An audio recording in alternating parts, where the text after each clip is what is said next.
a Reforma Protestante é a mãe do movimento de todas as igrejas que precede depois da Reforma.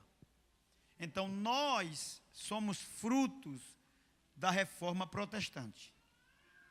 Então, todo cristão deve saber disso. Então, o mês de outubro é o mês da Reforma. No dia 31 de 1517, inclusive, nós estamos completando 500 anos da Reforma. No dia 31 de outubro de 1517, Martim Lutero, ele prega as suas 95 teses na porta do castelo de Wittenberg. Eu sei que para algumas pessoas aqui eu estou falando uma coisa bem estranha. Mas o cristão, o crente, ele tem que conhecer isso aqui, ele tem que saber disso. Porque seria um crime você chegar num ambiente e a pessoa dizer: quantos anos você tem de crente? Um exemplo. Tenho 2 anos, 3 anos, 4 anos, 10 anos. Você sabe o que foi a Reforma Protestante? Não, não sei não. Alguém me culparia e dizia: que pastor é esse que nunca falou para a sua igreja da Reforma? E como nós estamos no mês da Reforma, propositalmente, Deus nos proporcionou, está nos proporcionando esses domingos para a gente estar falando sobre a Reforma. As 95 teses de Lutero, eu vou falar um pouquinho sobre ele depois. As 95 teses de Lutero foi resumida em 5. Essas 5 é chamada as 5 sola. Sola Scriptura, solia fede, soli a gracia, solia Deo. Então, eu vou explicar o que é isso depois. Então, nós vamos, de cada domingo, tentar explicar um pouco de cada uma dessas. Se bem que todas as demais, as 4 solas, está sustentada pela primeira. E isso não é só em contexto histórico, mas num contexto em que nós estamos vivendo da necessidade do conhecimento das Escrituras. Então eu quero que você abra a Bíblia Sagrada na segunda carta de Paulo a Timóteo, capítulo 3 e verso 16. Essa é a primeira sola Scriptura. O texto diz assim, na minha versão, todos acharam aí? Diz assim a palavra do Senhor: toda a Escritura é inspirada por Deus. Ela é útil para ensino, para repreensão, para correção, para educação na justiça. Toda Escritura. Então deixa eu trazer algumas informações aqui, antes da gente entrar na primeira sola Scriptura, só as Escrituras. Martim Lutero era um monge que começou a estudar muito cedo. Seu pai era camponês da roça, católico, e criou seu filho numa disciplina muito rígida, ensinando a ele a orar, ensinando ele a viver todas as práticas que a Igreja Católica dava para que aquele povo vivesse. Um belo dia, Martim Lutero vem andando, está chovendo, desce um raio, e quase o raio cai nele. Quase ele era morto pelo raio. O raio caiu bem pertinho de Martim Lutero.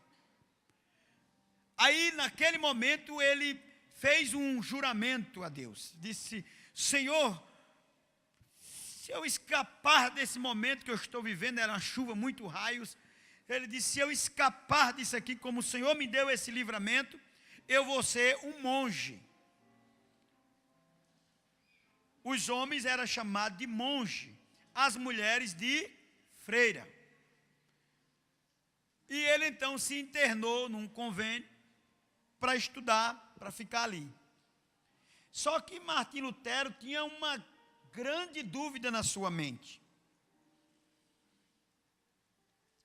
Ele lia as Escrituras e queria resposta para algumas perguntas que ele tinha referente ao homem que estava no estado de pecado, condenado pelo pecado, e como este homem seria salvo. A Igreja Católica dizia que era pelas obras, pelas penitências, pelos flagelamentos e tantas outras coisas. Mas um dia, Lutero era muito estudioso, ele, lendo a carta do apóstolo Paulo aos Romanos, escrito está: o justo viverá da fé. Então Lutero disse: se a salvação é pela fé, já não é pelas obras. E tudo que a Igreja Católica está ensinando, que ele era de dentro da igreja, está errado.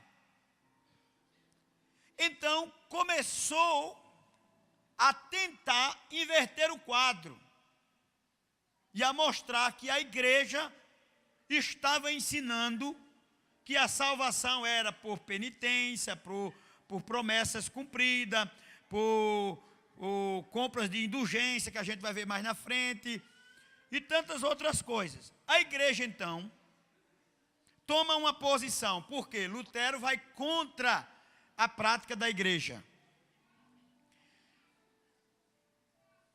Então, a igreja que estava em Roma, Lutero está na Alemanha, ela convoca que Lutero se apresentasse em Roma para poder se retratar, ou seja, negar tudo aquelas acusações que ele estava dizendo e dizer que o que ele estava dizendo era heresia.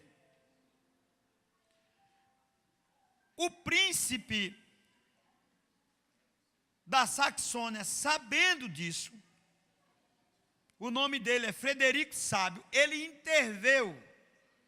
Ele disse: não, Lutero está em solo alemão, ele não vai para Roma para responder às perguntas ou qualquer audiência que a Igreja Católica tenha a realizar. Com o resultado disso, o imperador interveio para que Lutero ficasse na cidade aonde estava. Em 1518, Lutero se recusou novamente a retratar-se daquilo que ele havia dito. Foi preso, fugiu para uma cidade chamada Augsburg, e a ideia de Lutero era tão grande que foi adquirindo pessoas que fossem adeptos a todas as suas palavras, e não só da igreja, mas toda a região foi entrando para o movimento do qual Lutero encabeça. Se bem que já havia outros, mas Lutero é o maior protagonista da reforma protestante. Como ele não foi para Roma, o Papa, em carta-resposta, mandou uma bula papal, uma sentença. Essa sentença papal ameaçando Lutero de excomungar, dizendo: Lutero, se você não vir para Roma se tratar e redizer tudo aquilo que você disse, você vai ser excomungado. Quando foi? No dia 21 de julho de 1521, Lutero, no meio da praça, pegou uma xerox dessa bula papal e queimou em praça pública em protesto. Como uma coisa, não estou nem aí. Em 1525, Lutero foi excomungado. Em 1521, ele foi excomungado. Em 1525, Lutero casou-se com Catarina Bora, uma ex-freira, né? Teve, com essa mulher que ele casou, teve 6 filhos e adotaram 11 órfãos. Escreveu mais de 400 livros. Entre esses livros tem tratado, sermão, comentários, catecismo, tratados bíblicos. Também escreveu muitos hinos. Um dos mais conhecidos dele é Castelo Forte é o Nosso Deus. Quando ele estava sendo preso, entrando no castelo, ele olhou para as torres do castelo e ele cantou: Castelo forte é o nosso Deus. Ele entendia que Deus era mais forte do que aquelas muralhas, do que tudo aquilo que o prendia. Lutero faleceu em 1546, com 66 anos de idade, na cidade natal, onde nasceu, Slebs. Seu corpo foi sepultado na igreja do castelo de Wittenberg. Ele morreu de um ataque cerebral, ou derrame cerebral. Entre as 95 teses de Lutero está só a Escritura, só a Bíblia, só a palavra de Deus. Agora eu quero voltar com você um pouco mais o contexto, para a gente entender. No século XVI, o Papa Leão X estava construindo a Basílica de São Pedro. Então, ele precisava de dinheiro e enviou emissários para a Europa e para outros lugares para vender indulgência. Nesse tempo, irmão, espinho da cruz de Cristo, pedaço da cruz de Cristo, leite do peito de Maria e tantas outras coisas. Logo, alguém que obtivesse essas indulgências, esse elemento, eles teriam a salvação porque compraram um pedaço da cruz de Cristo. Outros teriam perdão de pecados por ter adquirido os espinhos que furaram a cabeça de Cristo. Então, foi isso que levou Martim Lutero a ir contra os princípios da Igreja Católica, aonde a salvação era obtida pelas indulgências, pelas obras e pelas práticas de penitência. No dia 31 de outubro de 1517, Lutero prega nas portas do castelo de Wittenberg as suas 95 teses. Por que Lutero fez isso no dia 31 de outubro de 1517? Ele fez isso nessa data, porque essa era a data considerada a data de todos os santos. Então a cidade estava repleta e estrategicamente ele fez isso, porque era comemorado o dia de todos os santos. Hoje, na data 31 de outubro,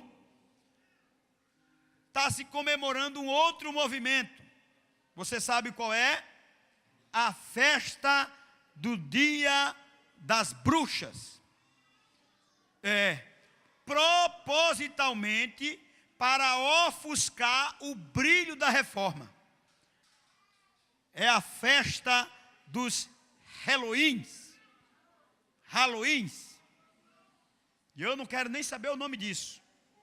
É o movimento onde as pessoas se vestem de bruxas, de preto e tudo mais. Isso é invocação a demônio. Pronto, isso aqui é isso. Então, a palavra sol vem do latim, que tem a ideia de somente as Escrituras. Somente a Bíblia é a palavra que tem a autoridade final. A Bíblia é a nossa regra de prática e fé. A nossa Bíblia, ela é a regra de prática e fé. A reforma de Lutero não quis dividir a igreja, nem desviar a igreja católica. A ideia de Lutero era que a igreja voltasse às Escrituras. A ideia de Lutero era que a igreja voltasse para as Escrituras, que é a palavra de Deus. O que nós devemos fazer hoje? Por quê, pastor? Porque tem muitas igrejas que não estão pregando as Escrituras, que não estão ensinando as Escrituras. Tem muitas igrejas hoje que estão baseando o seu culto, ou a base do seu culto é em anjos, em revelação, em visões, em sonhos e tantas outras coisas. Já existe igreja que tem deixado uma cadeira vazia no púlpito, porque eles dizem que aquela cadeira é para quando o anjo vir sentar ali. Mas Paulo diz aos Gálatas que se vier ele ou um anjo que desça do céu e pregue um outro evangelho que não seja por esta palavra, é amaldiçoado quem faz isso. Veja que nós estamos há 500 anos da reforma, e a igreja evangélica, não estou falando da igreja católica mais, a igreja evangélica tem deixado a Bíblia, a palavra de Deus, em segundo plano. Há muitas igrejas que o culto está baseado em visão, em revelação, em sonhos e anjos e tantas outras coisas que têm substituído a palavra. Chega o momento do guru espiritual, em que ele agora começa a dizer até o nome da sua identidade, que ele começa a orar e você começa a ter dente de ouro, que ele começa a orar e você começa a perder peso, que ele começa a passar no meio de vocês e você começa com a unção do riso. Isso não está baseado nas Escrituras. Por isso Lutero disse: só as Escrituras é a palavra final de todo o evangelho. Aí, o que estamos vivendo? O lema da reforma era: uma igreja reformada sempre se reformando. Esse foi o problema da igreja. Ela se reformou, mas não ficou no tempo contínuo da reformação continuamente. E aí, quando a igreja não tem a Bíblia como centro da sua pregação, ela o substitui por outras coisas. E vamos ver quais são alguns dos tais.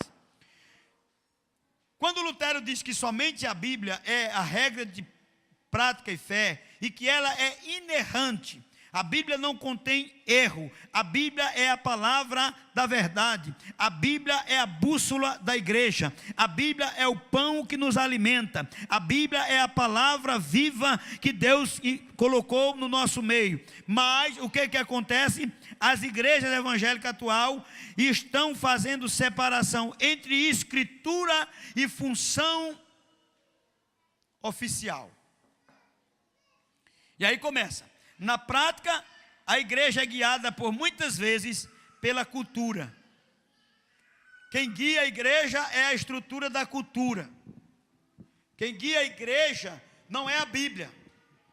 Em muitas igrejas, entenda o que eu estou dizendo, é a cultura. Mas a Bíblia diz, a própria palavra diz, e o salmista Davi disse: lâmpada para os meus pés é a tua palavra e luz para o meu caminho. É o mesmo salmista que diz: a palavra de Deus é mais preciosa que ouro em bandejas.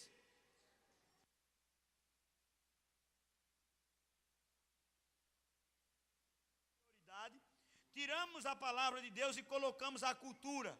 E aí misturamos os nossos cultos com todos os elementos culturais, aonde a palavra é subordinada à cultura, e não existe isso.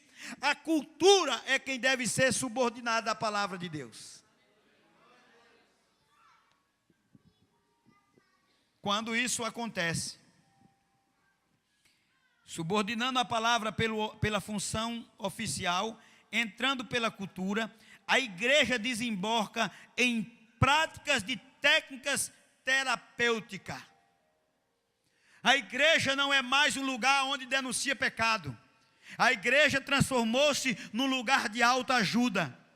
aonde você vem aqui para receber uma mensagem, uma palavra que levante o teu ânimo, que você precisa ser vencedor, que você é grande, que você é poderoso, que você vai vencer, que você é infalível. Não! Essa não é a missão da igreja. Essa é a missão da igreja que não tem compromisso com a palavra.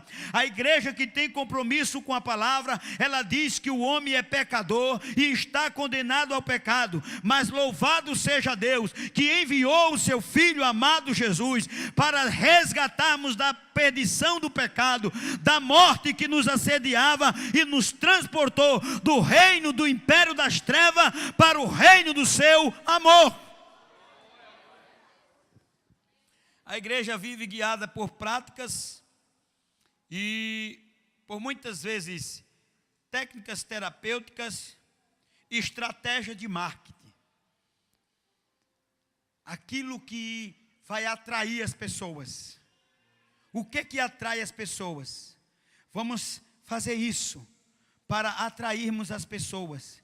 As igrejas viraram verdadeiras marqueteiras, aonde o marketing, aonde o nome da denominação, aonde o peso da denominação está no rol de membro, está no tamanho da igreja, na quantidade de congregações, e aonde essa igreja tem programa na televisão, programa no rádio, programa não sei aonde, e as pessoas estão sendo atraídas para a igreja, porque a igreja está preocupada com marketing, com comercial, com propaganda, e as pessoas são entrevistadas como se fosse exatamente por objetivo trazer marketing para a igreja. Saímos desse estágio, entramos no estágio do ritmo do mundo. De que, pastor? De entretenimento. A igreja não é mais o lugar de sacrifício, a igreja não é mais o lugar de oração, a igreja não é mais lugar de devoção, a igreja não é lugar de derramar lágrima. Nós viemos para a igreja para mostrar nossa roupa,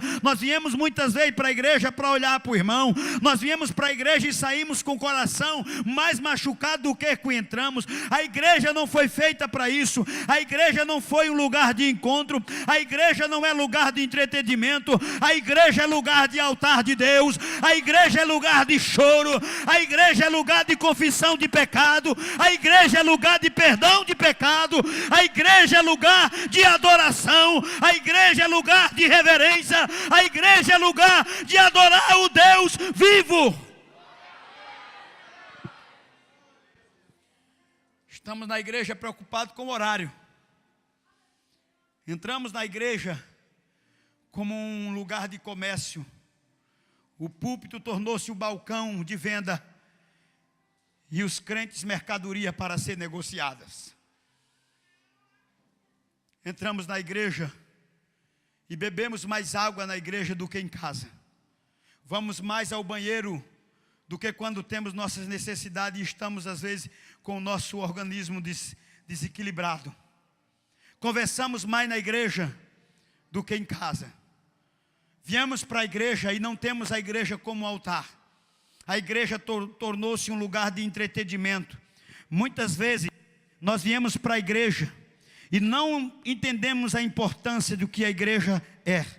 E como é que nós vivemos em um tempo tão difícil, em que as igrejas oferecem marketing, que oferecem terapia, que oferecem entretenimento. Como vamos funcionar como igreja? Como vamos denunciar o pecado? Como vamos orar por uma nação, se nós não somos realmente aquilo que Deus quis que nós fôssemos? Se nós não lemos a Bíblia, se nós passamos hora no WhatsApp, se nós passamos hora assistindo um jogo de futebol, e não passamos 10 minutos de joelho, orando pela nação, pela igreja, pelos missionários. Como é que Deus vai nos usar? Como é que Deus vai transformar a vida dessa nação? Como é que Deus vai impactar esse país? Se os crentes não lêem Bíblia, se os crentes não dedicam a sua vida às Escrituras, me diga como é. Me diga. Eu quero ouvir. Perdemos tempo com coisas tão supérfluas. Brigamos por coisas tão insignificantes. Passamos meses com ódio, com raiva de outro irmão, só porque ele passou e não apertou nossa mão. Só porque ele abriu uma Coca-Cola e assou um pedaço de carne no quintal da sua casa e levou somente fulano e ciclano. Tem coisa mais importante para você se preocupar. Tem coisa mais necessitada. Usamos nossas línguas para falar mal dos outros, mas não usamos a nossa língua para pregar o evangelho de Cristo Jesus para aqueles que estão precisando. Passamos hora fofocando da igreja, passamos hora falando mal de pastor, mas não passamos 15 minutos de joelho no chão dizendo: Deus, abençoa teu servo, dá visão a teu servo, dá sabedoria a teu servo. Nós precisamos voltar para as escrituras, nós precisamos desejar a palavra, nós precisamos almejar a palavra, nós precisamos comer a palavra, nós precisamos debruçar na palavra, porque só a palavra de Deus.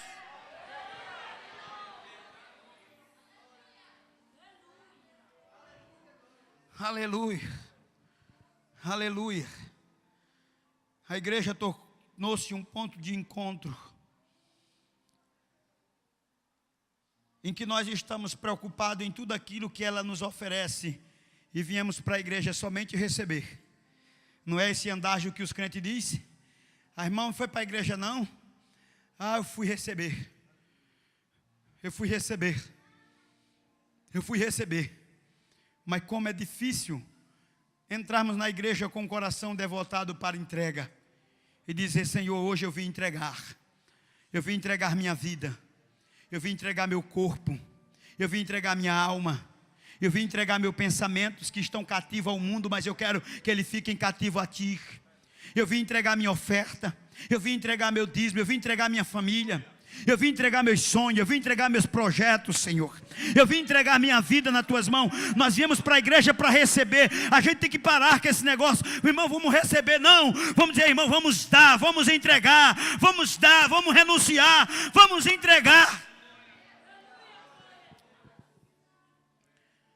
Nós viemos mais para receber bênçãos e vitórias do que o coração aberto para receber a Sua palavra. Os pastores têm negligenciado a supervisão do culto. É o pastor que é responsável pelo culto, e muitos deles têm negligenciado. Por isso que muitas vezes eu sou chato, por isso que muitas vezes eu sou incompreendido por muitos, porque isso aqui não é lugar de conversar piada. Isso aqui não é lugar de ninguém fazer palhaçada. Isso aqui é lugar santo para se pregar a palavra de Deus. Aqui não sobe todo mundo, aqui sobe quem Deus chamou para pregar. Talvez você diga: mas é meu amigo, meu vizinho, sei de onde. Eu preciso saber quem é ele, porque a responsabilidade da supervisão do culto é do pastor. Não é de ninguém não, é do pastor. Mas os pastores têm negligenciado a supervisão do culto, têm dado microfone a pessoas despreparadas, descapacitadas, pessoas que não têm vida no altar, que vem de 2, 3 casamentos, que compra e não paga, que passa cheque sem fundo, que não tem testemunho na vizinhança, que a família não o considera como crente e vem pregar de noite na igreja.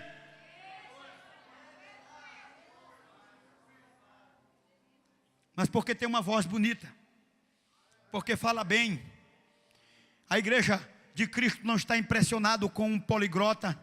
A igreja de Cristo não está impressionada com quem fala bem. A igreja de Cristo se impressiona com quem prega a palavra. A palavra é quem transforma, a palavra é quem dá vida, a palavra é quem levanta, a palavra é quem dá robustez para a tua vida. Não é quem fala bonito, é quem prega a palavra. Foi o que Paulo disse a Timóteo: Timóteo, prega a palavra, em tempo, em fora de tempo. Prega, Timóteo, a palavra. Pastores têm negligenciado a supervisão do culto, e isso dá-se a entender que também precisamos de uma reforma, porque o conteúdo dos nossos púlpitos estão contrários às escrituras, até as nossas músicas. Precisa ser passado pelo crivo das escrituras. Por quê? Porque tem muita música que é antibíblica. Tem muita música que vai contrário às escrituras. A gente tem que voltar para a harpinha.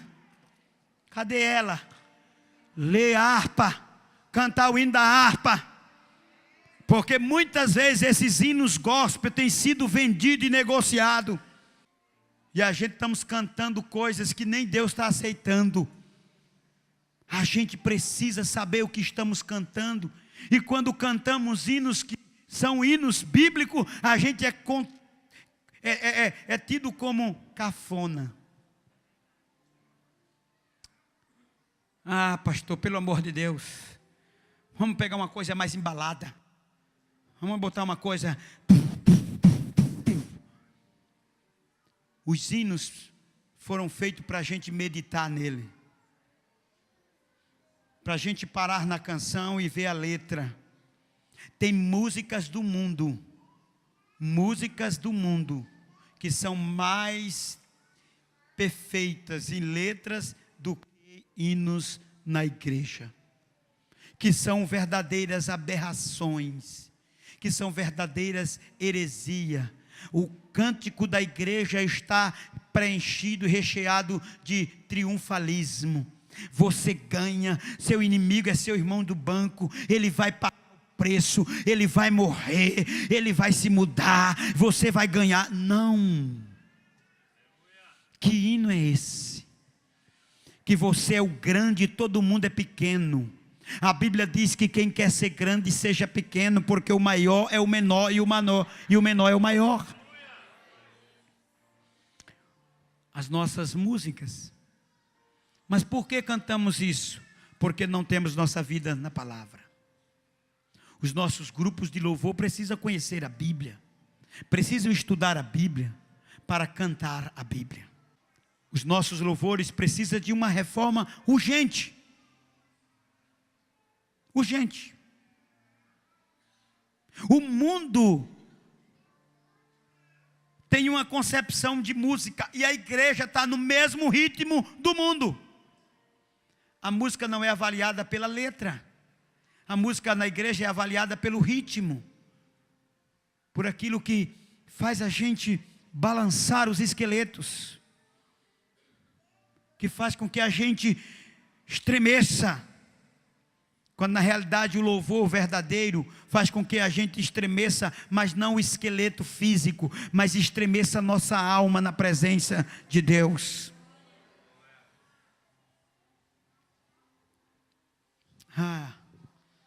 Eu acho que os 4 domingos só dá para a sola escritura. E enquanto esses movimentos entram, a verdade é invertida pela mentira, enfraquecendo a consciência dos cristãos, e que suas doutrinas perdem suas proeminência. A igreja foi cada vez mais se esvaziando da integridade das escrituras e da autoridade da palavra de Deus e da moral e do discernimento. Aí, olha o prejuízo da igreja que faz isso. Ela perde a integridade. Por quê? Porque eu falei de manhã aqui na escola dominical. Ontem eu estava num restaurante comendo com os amigos, e um programa na Globo, Zorra Total. Um pastor tentando expulsar um demônio, o demônio dizendo que não saía, e ele colocando a mão na cabeça do indivíduo lá. Aí depois chega um advogado, e tem um habeas corpus, e o demônio sai. Aquilo é uma tapa na cara da igreja, aquilo é um escândalo, aquilo é uma vergonha, aquilo é uma vergonha.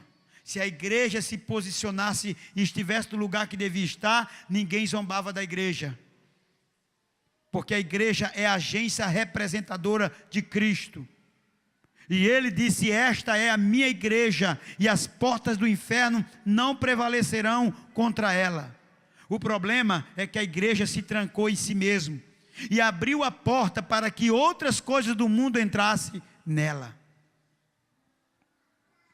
Eu sei que talvez você veio aqui nessa noite dizendo: eu vim ouvir uma palavra aqui diferente, eu queria ouvir uma coisa diferente, mas Deus está tratando com a sua igreja.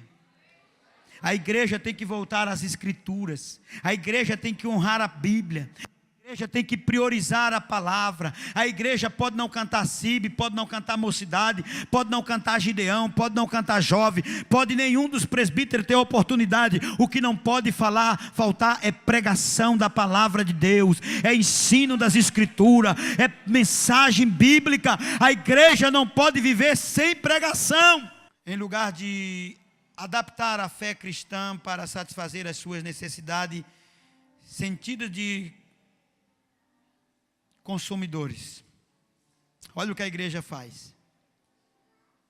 Ela pega a fé e executa ou põe ela em ação para resolver ou satisfazer as necessidades sentidas dos consumidores. Ou seja, o pastor não está preocupado com a mensagem que ele estudou para pregar, ele está preocupado com o que você veio ouvir.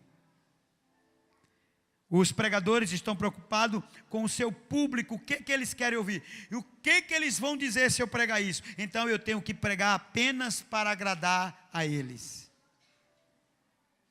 Esses são os pregadores falsos. Os pregadores que Deus chamou não se preocupa com o que o povo diz, com o que ele vai pregar. Porque ele sabe que quem mandou eles pregar foi Deus. E se Deus mandou, é quem se responsabiliza.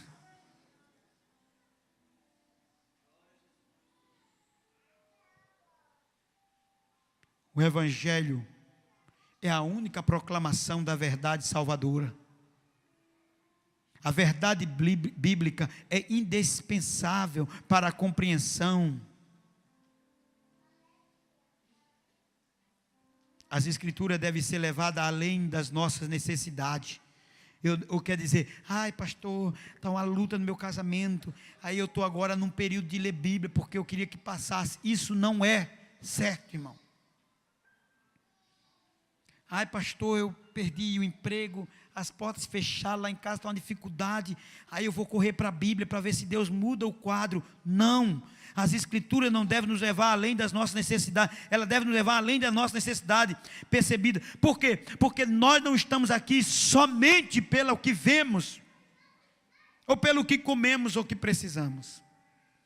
Nós estamos aqui porque queremos, pelo menos eu não sei se você, a minha alma tem sede de ti, ó Deus vivo. Eu não sei se você é assim. Eu não posso ler as escrituras como moeda de troca. Olha, estou numa luta, estou numa prova, então vou ler a Bíblia para ver se passa. Vou ler o Salmo 91, porque aqui em casa está uma luta, para ver se os demônios vão embora. Não.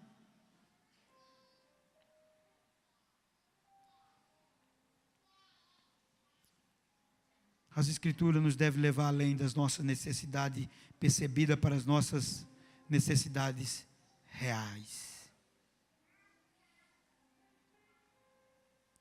As escrituras devem nos levar a nos libertar das coisas que estamos presas ao que vemos e nos levar a um oriente ou a um horizonte que enxergamos apenas pela fé. Devemos sair da imagem sedutora que nos leva a cada dia nos seduzir.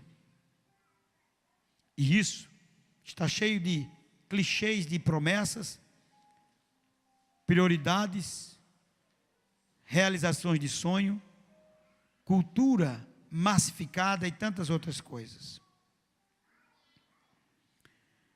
É só a luz da verdade de Deus que nós nos entendemos corretamente e abrimos olhos para a provisão de Deus para a nossa sociedade. A Bíblia, portanto, precisa ser ensinada, pregada, vivida, não só na igreja, mas também fora da igreja, em nossa casa. Os sermões precisam ser exposições da Bíblia e dos seus ensinos, não expressão de opiniões ou ideias de lucubração humanas. Não devemos aceitar menos do que aquilo que Deus nos tem dado. A obra do Espírito Santo na experiência pessoal não pode ser independente das Escrituras. Se nós nos apartasse das Escrituras, nunca teremos conhecimento da graça salvadora de Cristo.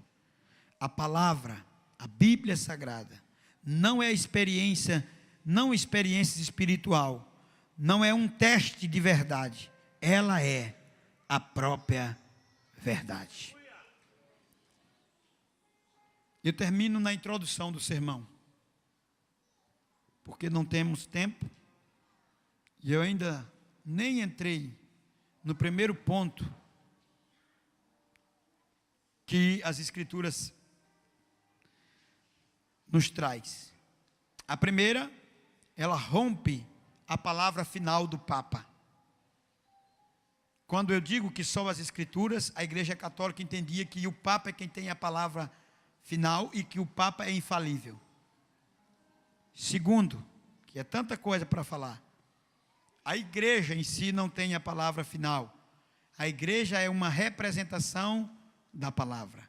A Igreja é a luz que ilumina para que temos acesso a esta palavra. As Escrituras é a única regra de prática e fé. Eu, você, nós precisamos urgentemente voltar às Escrituras. Eu não sei como você tem tido seu tempo de leitura, de devoção, de meditação da palavra de Deus. Mas eu termino com uma ilustração que fiz de manhã na escola dominical. Um pouco diferente, mas com a mesma razão. Imagine você namorando com uma moça, ou a moça namorando com um rapaz. E ela então, e ele declara seus votos de amor pelaquela pessoa.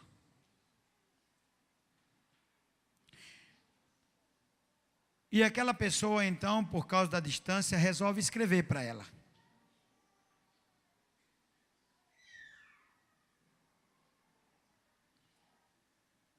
Qual a ideia que você tem? É que essa pessoa está ansiosa, aguardando o momento de ler a carta daquela pessoa a quem ela ama. Mas imagine, você depois de tanto tempo, saber que um dia você mandou cartas para alguém que você ama, e ele nunca leu uma das suas cartas. Que amor é esse? Que amor é esse que você diz que ama essa pessoa e nunca leu cartas? Ainda hoje,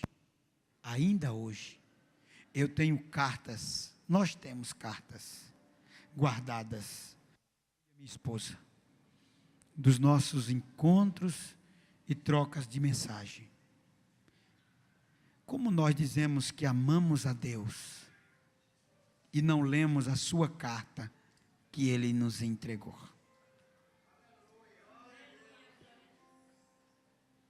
A palavra de Deus, ela é capaz de pegar um deserto e transformar no oásis. A palavra de Deus tem a capacidade de te pegar no meio de uma solidão e te mostrar a companhia de Deus. A palavra de Deus é ela que tem a capacidade de acalmar a nossa alma, de acalmar o nosso coração. Quando você estiver aflito, quando você estiver preocupado, leia a palavra. Medite nesta palavra de dia e de noite. Ela é capaz de transformar um deserto no oásis. Ela é capaz de restaurar as coisas que já estão todas destruídas. E ela tem o poder de trazer à existência as coisas que não existem. Ela tem a capacidade de pegar o homem do muturo, do lixo, aonde ninguém dá nada, aonde todo mundo disse que não tem mais jeito, e trazer e colocar aqui. A palavra de Deus tem o poder de mudar a nossa mente, de transformar a nossa vida.